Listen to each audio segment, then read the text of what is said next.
100 رساله بتجيب كام اوردر؟ يعني احنا الاول ال 100 رساله بتجيب معانا مثلا من 5 ل 8 اوردرات، بس كانت الرساله عندنا بكام قبل ما نعمل المحتوى؟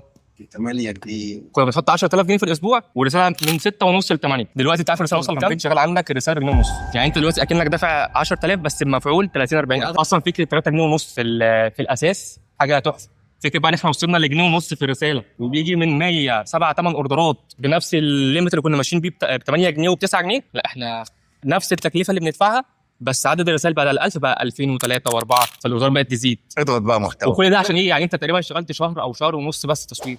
لو مسكت الصفحه كده، يعني افصل دماغك كده وامسك الصفحه وقلب فيها، انت هتتبسط. صور كويسه، فيديوهات كويسه. لا. شهر ونص. انت بقى تخيل بقى انت ماشي 6 شهور حرفيا يوم ويوم بننزل فيديو. احنا دلوقتي بنحط 10000، لا احنا هنحط 5000 وهتلاقي بندي نفس المفعول، قللنا نص الفلوس. انت خلي ال 40 هم بس يجيبوا لك ضعف في الشغل. ضعف الشغل. او ممكن تقلل ال 40 ويجيب لك نفس ليميت الشغل اللي انت ماشي بيه. ماشي. تخيل بقى لما تخش السيزون وانت بقى عندك الفيديوز دي، هي دي بقى اللي هتدي معاك دفعه قويه.